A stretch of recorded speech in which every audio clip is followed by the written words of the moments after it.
This is my lucky side, though. I better go over here. Yeah, you better go over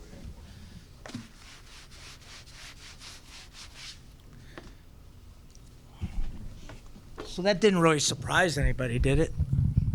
I mean, if you look at their team, they have 3 high major talents that all came from the high major. Buchanan, Maximus Edwards, and Bishop. So they got 3 high-level guys, and then the fourth one is the big kid who didn't play much but also came from the high major. So they've had some issues with playing hard every night, but I knew we were going to have our hands full because of what happened the last game against St. Bonaventure. They decided they were going to guard, and they made shots, and all of a sudden now they got some intravenous fed into their system. And so we had a battle on our hands.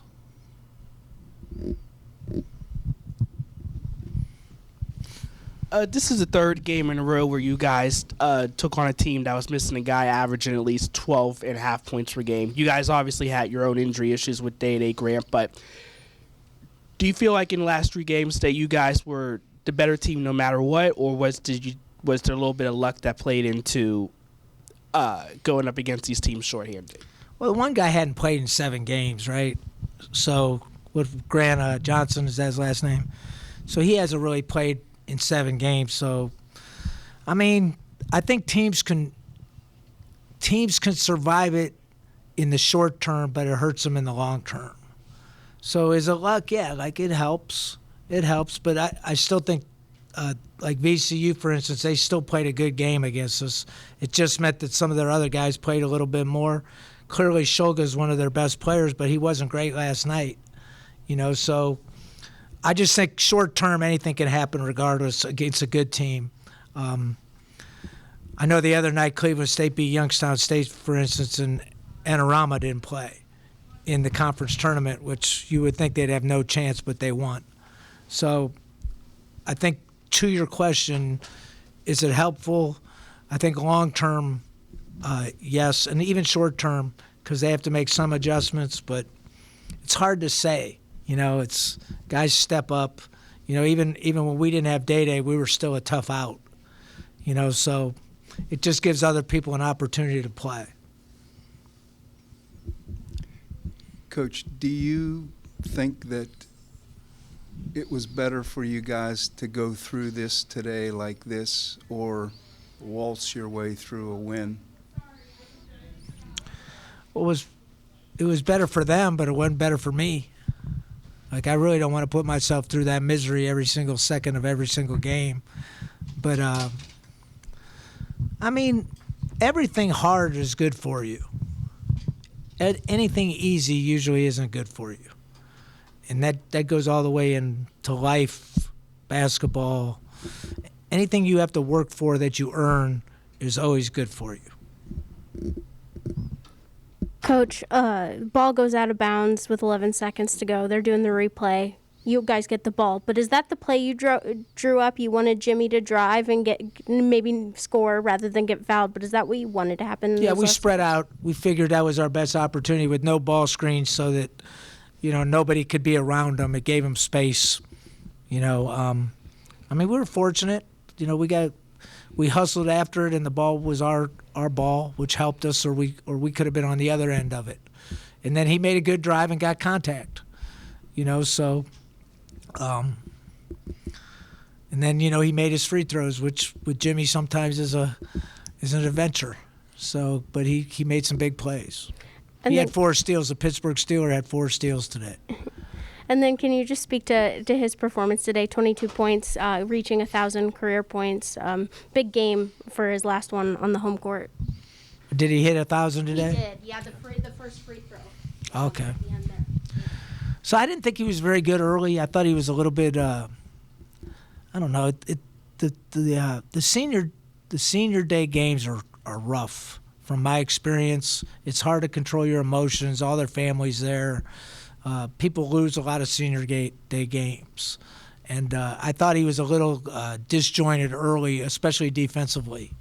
He left He left Bishop for the 1-3 ball. I know jumps out at me, but I thought he settled in pretty good. We took him out early just to try to get his feet back on the ground. But Jimmy's a competitor, man. He's been through a lot too. You know, he's had to battle to get to this point, and he's a good person, a good player. So I was happy for him. Congratulations, Coach. Thank you. Early in the year, you were talking a little bit about 20 wins and the power that could have and the value you put on it relative to building a program. And then you had an on-conference schedule that was really tough, and that seemed to run a little counter to that. Now that you've gotten on the other side of it and got the 20 wins, talk a little bit about how that has gotten you to this point in terms of resilience and where that places you going forward in the tournament. Well, first off, every game is a mutually exclusive event. So, you know, what you've done in the past certainly helps you prepare for what you do in the future, but every game's different and every team plays different, you know, when you get to the tournament. So, you know, I happen to read a lot of things, and I read Tristan's little statement about the schedule. You know, we played, 7 out of the top 9 teams in the league on the road. So clearly we're a good team, but we're also capable of losing to anyone because that's what this league is. It's a tough league. It's, you know, you have to battle every single night regardless of what place the teams are in. But when you play 7 out of the top 9 teams, and if you analyze our start, for instance, everybody thought we were no good, right? But we started with UMass, who got the double bye. We started with Loyola, who got the double bye, and then we were fortunate enough to play Dayton at home, who got the double bye, and then we were fortunate enough to play Richmond at home, who got the double bye. So we certainly didn't have a cakewalk to open the season, and we showed we were fairly competitive in most of those games. And then we had to go to St. Joe's on the road. So, I mean, we've earned everything that we've gotten. Quite frankly, like we came from, you know, down and out to get to 10-8, which may not seem like a big accomplishment, but when you're 0-5, 10-8 is pretty good. And people will say, well, you shouldn't have been 0-5, but maybe we should have. You know, maybe we weren't quite ready to win those games yet, but we certainly were good enough to win the last 3 games, you know, 2 on the road and here. You know, when we were tested when it mattered. And sometimes you have to lose to win. And so I'm not going to apologize for winning games like this because they're tough games. And I'm certainly not going to diminish a 20-win season because people think it's easy to get 20 wins, but it isn't. It's hard to get 20 wins, and we played a difficult schedule, like you said. But I'm proud of our guys' resiliency and their toughness, and and that goes from 1 to 16 or how many guys we have, because like Andrei Savrasov was an example today. He helped us, right? And he's had a rough time of it. You know, it's hard on him emotionally. And you know, don't ask me why. You know, I play whoever I play because sometimes I'm just going off a feel, and I felt like he could guard the ball. And that's why I played him. And he was ready to play. And most of our guys have been that way throughout the year. Speaking of toughness and effort in a tight game like this, Day Grant had that diving effort after that ball. Talk about that play and then how to carry that over going into the tournament. Well, I think that's the one thing about Day that people don't realize. Like, he has really expanded, you know, what kind of player he is. He's become a good defensive player. And he works really hard at it on a daily basis, and he's got a good motor, and he's got a good toughness to him. And I think the biggest thing he's done a really good job of is not letting his offense affect his defense, which he's had to grow into that. He's done an unbelievable job of that, and I give him a lot of credit because it's hard to change. You know, and he's been built at the offensive end. That's what good offensive players, that's how they think, you know, but he's become a good all-around player.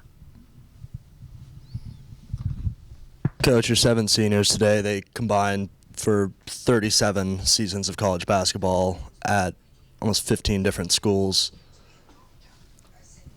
I guess that's the state of college basketball right now, right? Yeah. What can you just say about that class and for as brief as their time was here and how important it was to honor them with the ceremony before the game? So it's kind of strange, because is it senior night or is it 1 year night? Like, I think you wrote an article on that, right? It's a great point. Like, so it's you still, when you coach them every day, you still see them a lot more than your family.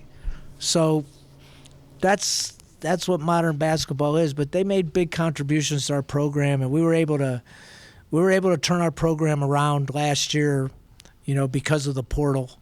But we also have some good young guys. Like, I think we don't want to diminish from that. We have some good young players, which I think you have to have a mix of. But that's what's hard too about predictions, right?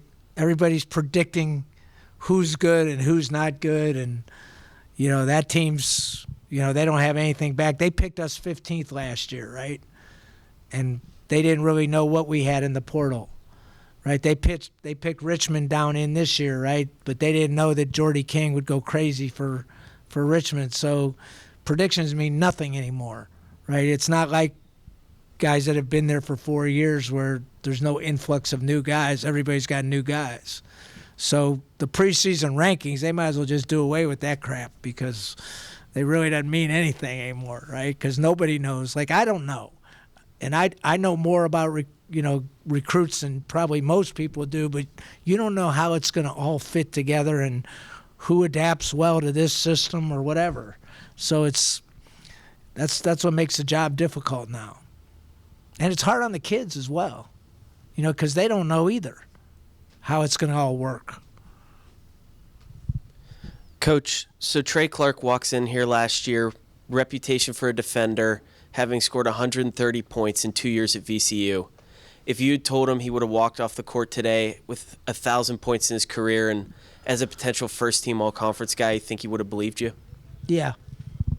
He's a confident guy that spends a lot of time at it. And when you watch him at junior college, he improved his skill level. And VCU knew he was going to be good on top of it. Mike Rhodes told me that. They knew he was going to improve offensively. So he was on the verge of starting for them before he got kicked out of school. So look, Jimmy's another guy that has taken advantage of his opportunities and, has put himself in position to be a good pro. At what level yet, I don't know, but I think he'll be in some NBA summer camps, summer league teams. He's capable of being better than he is right now. So he's taking advantage of it. And he's done a good job of, moving over to the point. He's done a good job with that. He certainly isn't perfect. He drives me bananas sometimes, but he's improved. Anything else? Nobody else is going to ask me about me anymore, thank God. I was going to, but I didn't. No comment. Just kidding. I'm just kidding, man. You guys got the one thing about me is I know you have a job to do, so I'm always going to try to. But you also have to understand I got to put my team first. So as honest as I am, I'm not always truthful. That's all I'm going to say. Most of the time I am truthful, but in this regard, I'm not always truthful. So you're not going to get a straight answer from me on that one. So fair enough, right? It's only right. I got to protect my team. Okay? All right, thank you.